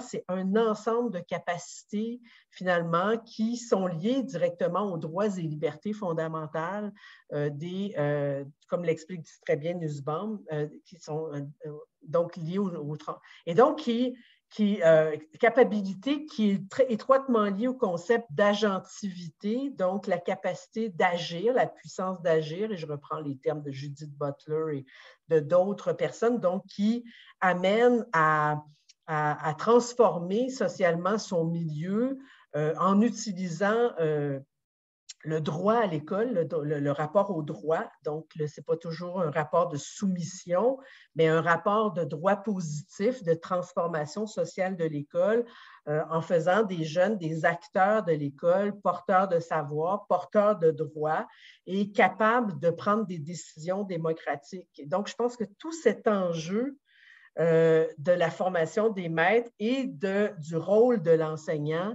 par la formation à la tête, la main et le cœur, par des contenus, des savoirs, des savoir-faire, des savoir-agir, sont extrêmement importants pour développer, comme je disais, la reconnaissance des besoins et en toute équité et la formation de l'agentivité des élèves pour une plus grande transformation sociale dans le milieu scolaire lui-même et dans la société plus largement. Et donc, une connaissance des droits et libertés chez les enseignants est extrêmement important pour développer cette capacité d'agir future, enfin pas juste future, mais immédiate même à l'école des citoyens que sont les élèves.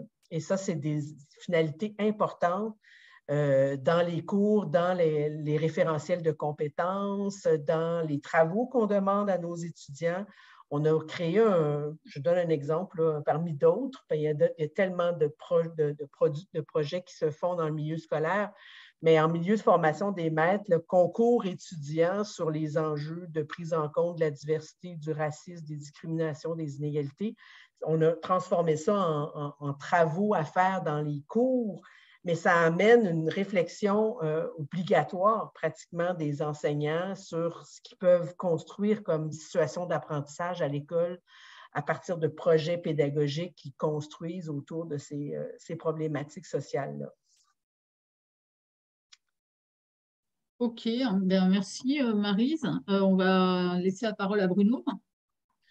C'est passionnant ce que nous disent Maryse et Gina. J'aimerais continuer le dialogue avec toutes ces différences, parce que je vois beaucoup de contrastes, bien sûr, à cause de la nature de l'État, à cause de la nature des attaques néolibérales sur l'éducation qui sont différentes. Mais en revenant à la question, comment les sujets des éducations critiques mettent-ils en œuvre leur modus operandi depuis l'organisation communautaire interne, communautaire en sens très large, non, depuis un quartier jusqu'à un village rural paysan. Donc, ça revient à se demander comment construit-on des projets d'éducation autonome, donc une éducation, un système politique autonome d'éducation, mais aussi des sujets autonomes émancipés critiques. Non, donc, le faisceau de résistance-résilience, que je suis d'accord avec Gina, il se donne malgré l'école, non, donc il se donne, je sens, quand les sujets, les groupes, les collectifs de profs, les groupes d'éducation populaire arrivent à substituer l'étude de la pensée occidentale par l'étude de la pensée des sujets eux-mêmes, c'est-à-dire les écrivains autochtones et afro et paysans, c'est-à-dire lorsqu'ils arrivent à extirper du curriculum tous ces auteurs qu'on cite joyeusement dans nos beaux amphithéâtres de la Sorbonne. Mais c'est-à-dire quand il y a ce processus de décolonisation. Et j'aimerais bien souligner le fait que les acteurs qui font cette décolonisation n'en parlent pas dans ces termes-là. C'est l'État qui, au Mexique, décore son discours de rhétorique décolonialiste, mais dans la réalité, ceux qui vraiment changent le curriculum parce qu'ils en font un nouveau depuis le départ, un curriculum pas occidentaliste centré ou recentré, mais celui où on étudie la pensée, l'histoire, les langues, mais aussi la mémoire collective, les imaginaires, et en effet les droits et les libertés. Et puis depuis l'école maternelle, enfin depuis l'école des plus petits, non ? C'est-à-dire quand les stratégies antiracistes depuis les alternatives autonomes d'éducation se mettent en branle, on se rend compte qu'elles enseignent une vision du monde qui n'est pas celle des dominants de tous. Alors donc on parle de grande exception, là. Vous n'allez pas dire non, au Mexique c'est comme ça. Non, c'est le cas dans quelques régions rebelles à l'État, comme comme les zones d'influence de l'armée zapatiste de libération nationale, où les éducatrices, les éducateurs sont nommés par l'assemblée villageoise, et le curriculum, il est communautaire. Donc, il est différent d'un endroit à l'autre, il est multilingue, et surtout, il est fait entre camarades. C'est-à-dire qu'il n'y a plus cette grande distinction entre le professeur qui sait tout. Non, les éducateurs sont des jeunes, qui maintenant, eux aussi, sont passés par ces écoles zapatistes, parce que ces écoles zapatistes, elles ont maintenant environ 25 ans, elles sont présentes dans une centaine d'endroits, et donc, comment sont formées ces éducatrices communautaires qui reçoivent donc une charge, c'est-à-dire ce n'est pas un poste pour toute la vie, mais c'est un travail confié par la communauté. Donc, on peut être aussi démis de nos fonctions quand on ne répond pas aux attentes des familles. Alors, qu'est-ce qui se passe au niveau de leur formation ? Alors là, depuis plusieurs années, ce sont des éducateurs autochtones qui forment ces éducateurs autochtones eux-mêmes. Donc, et il y a des figures importantes comme une femme et une camarade transgenre, donc Yuli et Marie Rossé, base d'appui zapatiste, qui ont traversé en bateau l'été dernier, au printemps dernier, il y a juste un an, ils arrivaient sur les côtes européennes, et ensuite, ils ont été discutés avec différents groupes de gauche radicale, anarchistes, libertaires, écologistes en Europe, et dont un bon nombre de militants syndicaux de profs européens, parce que c'était l'été, donc les vacances, et les choses sont très intéressantes. Donc, il y a plusieurs choses qui ont été produites. Par exemple, j'ai à la main là, cette revue de la CNT, des profs de la CNT, La Mauvaise Herbe, avec un numéro spécial l'été dernier sur les écoles en rébellion. Donc, je crois que ce n'est pas disponible en ligne, mais donc, différents groupes politiques ont creusé cette question de l'autodétermination en éducation. Qu'est-ce qu'on fait ? Est-ce qu'on laisse nos enfants, nos jeunes dans la gueule de l'ennemi, c'est-à-dire en les envoyant dans les écoles contrôlées par l'État et le grand capital. Donc, quelles sont les stratégies à mettre en place? Donc, un partage d'histoire, de lutte, un partage donc, au niveau aussi de la production de connaissances militantes. Donc, ce qui est intéressant, c'est que justement, ces femmes éducatrices zapatistes qui ont fait la route, oui, ils sont passés par la mer, et d'autres ensuite les ont suivis par avion.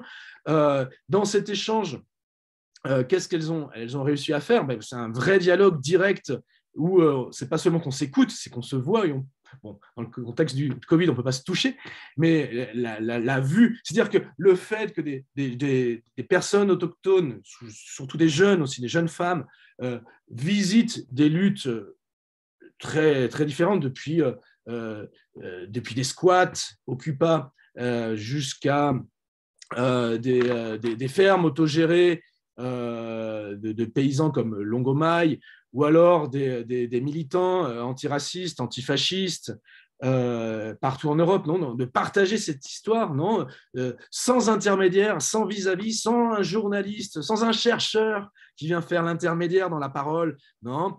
Mais là, je pense que là, oui, justement, on atteint une mise en œuvre réelle, pertinente d'une éducation critique.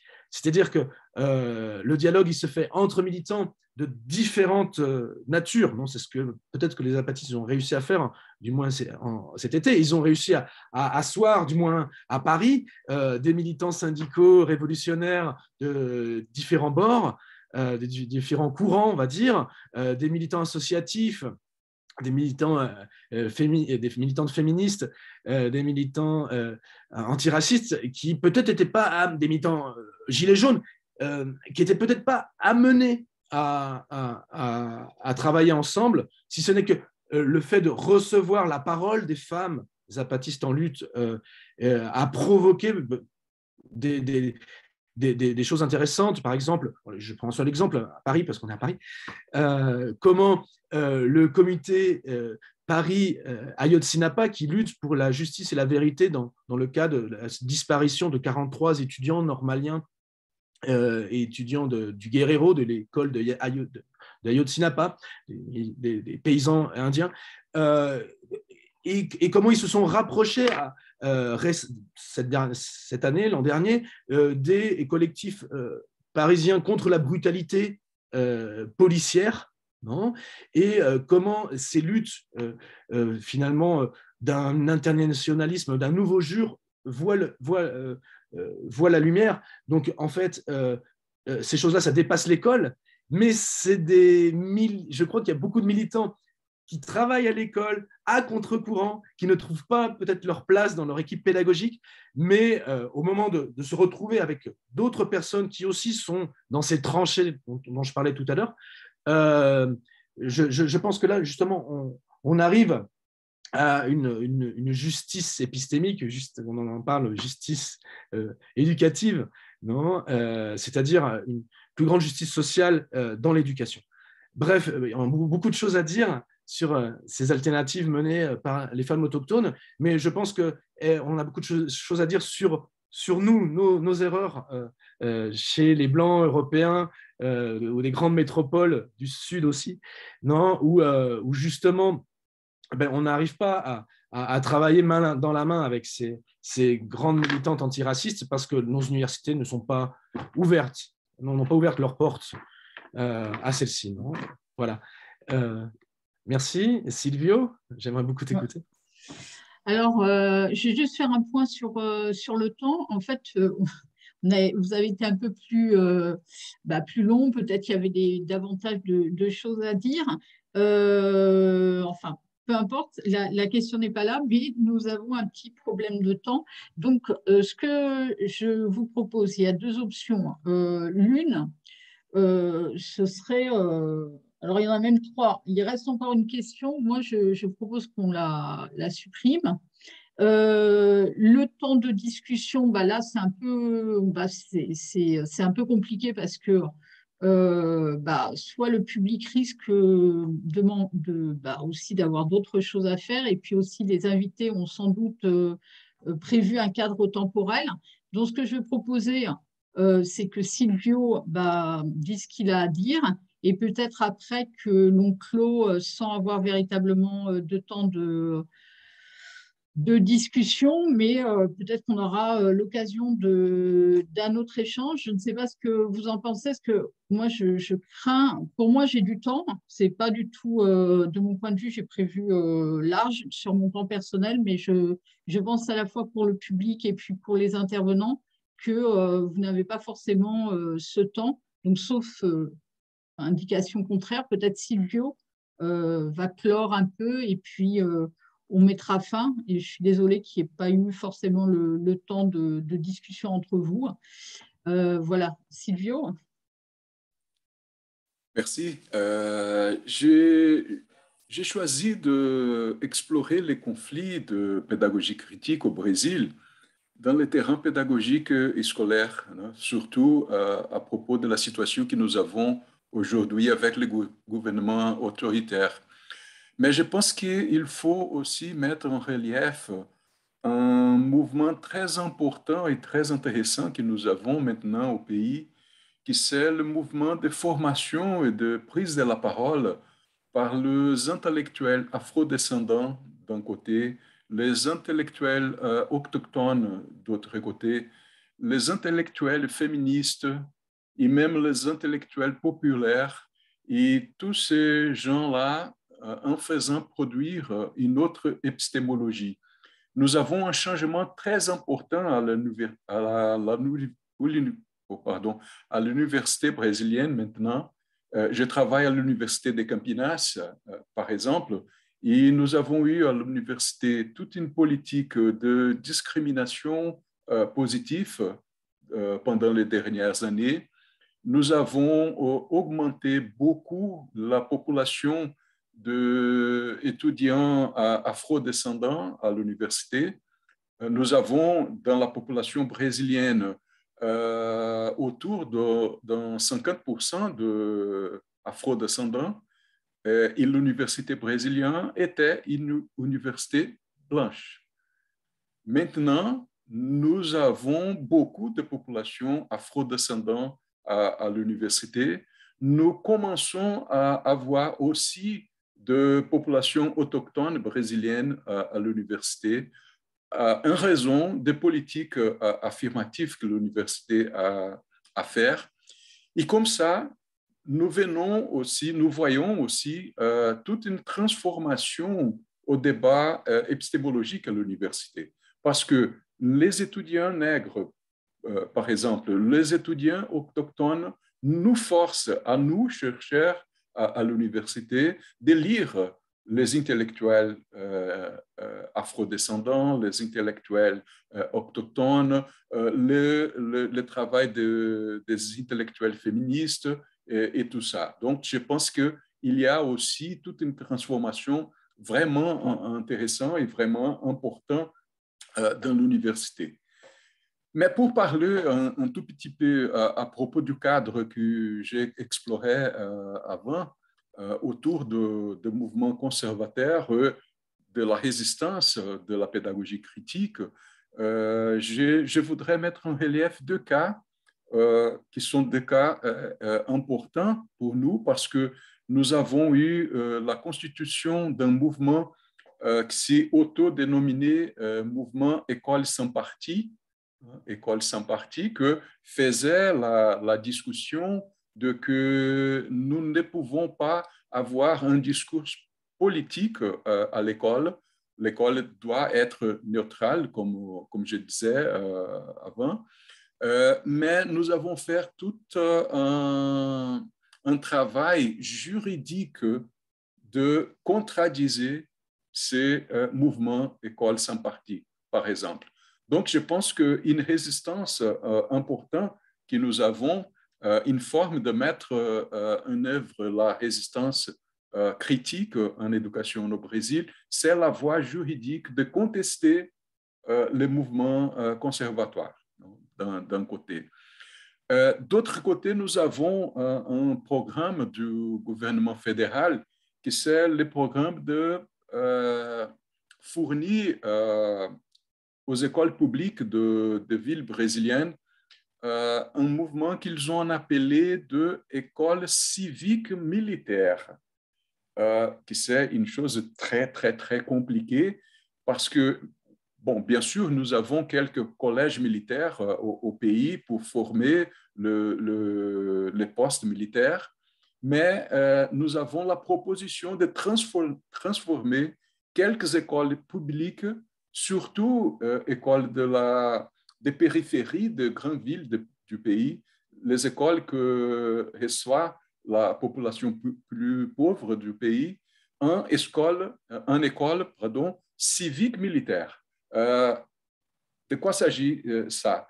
C'est mettre à main de militaires toute l'administration de l'école et donc faire fonctionner l'école d'une façon disciplinaire et militaire. Et donc, il y a beaucoup de gens de la population qui approuvent ce type de mouvement-là. Mais nous avons fait tout un mouvement contraire dans les plans juridiques, dans les plans sociaux, de convaincre la population que ça ne vale pas la peine d'avoir une militarisation de l'école, une disciplinarisation militaire de l'école pour faire face aux problèmes de violence que nous avons dans les périphéries. Ce n'est pas la militarisation la réponse. La réponse est dans notre place. Et donc, je pense que c'est un mouvement intéressant dans ces contextes-là de faire résistance aux attaques à l'éducation critique au Brésil. Nous avons aussi, c'est un autre point que je voudrais mettre en relief, quelques mouvements de lycéens au Brésil qui ont fait l'occupation de bâtiments scolaires pour faire face à la politique du gouvernement. Donc, c'est un mouvement très intéressant parce que ce sont les étudiants, même les lycéens même, qui ont pris en marche tout un mouvement de contestation de la politique du gouvernement. Et pour finir, je voudrais aussi faire une petite remarque à propos de quelques mouvements sociaux que nous avons, quelques groupes anarchistes de périphérie, de grandes villes au Brésil, qui font des efforts pour aider les jeunes étudiants de la périphérie à accéder à l'université. L'université au Brésil, c'est vraiment un espace de discrimination. Nous avons la population plus riche à l'université. Nous n'avons pas une université pour toute la population. Et donc, c'est très difficile à la population plus pauvre d'accéder à l'université.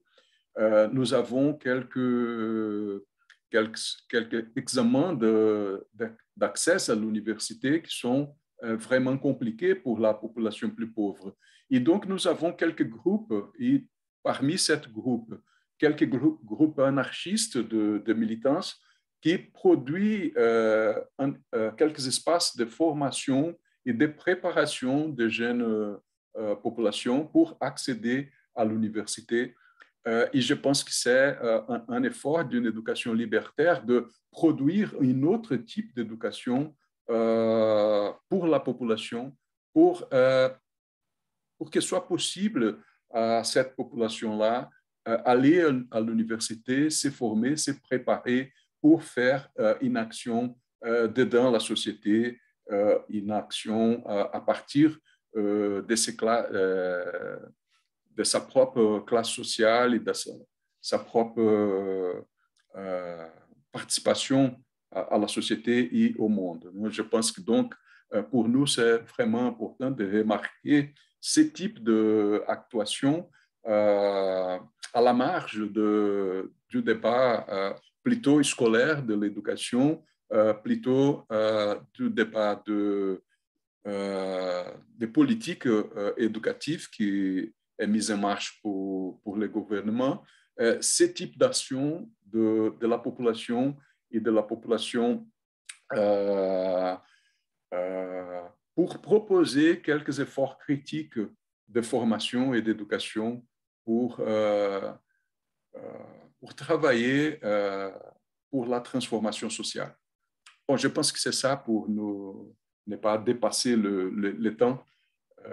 Je pense que c'est ça. Merci. Ok, bien, merci beaucoup. Je suis désolée que nous n'ayons pas tellement le temps d'avoir une discussion collective, surtout que je sens qu'il y avait un peu quelques lignes de clivage qui auraient sans doute mérité des discussions plus approfondies, en particulier, j'ai l'impression, sur l'institution étatique, le rôle de l'institution éducative, etc., où j'ai l'impression que les intervenants n'étaient pas forcément entièrement d'accord les uns avec les autres, et ça aurait mérité un échange plus approfondi, mais ce sera peut-être l'occasion justement d'une thématique spécifique, puisque c'est intéressant de voir les lignes de clivage et peut-être ensuite de pouvoir justement les approfondir. Donc, je vous remercie beaucoup pour avoir assisté à cette séance que j'espère pouvoir mettre en ligne d'ici peu. Et je vous souhaite une bonne soirée et puis peut-être à la prochaine organisation d'un débat ou d'une séance de séminaire. Voilà, je vous remercie beaucoup. Bonne soirée à toutes et à tous. Merci. Au plaisir de continuer la Irène. discussion. Très intéressant. Salut Merci collègues. beaucoup. Salut, Bruno, salut. Maryse. Au revoir. À bientôt. Plaisir de vous retrouver. Merci Oui. encore, Irène. Au revoir. Merci. Au revoir, merci. Je vais couper. Donc, voilà.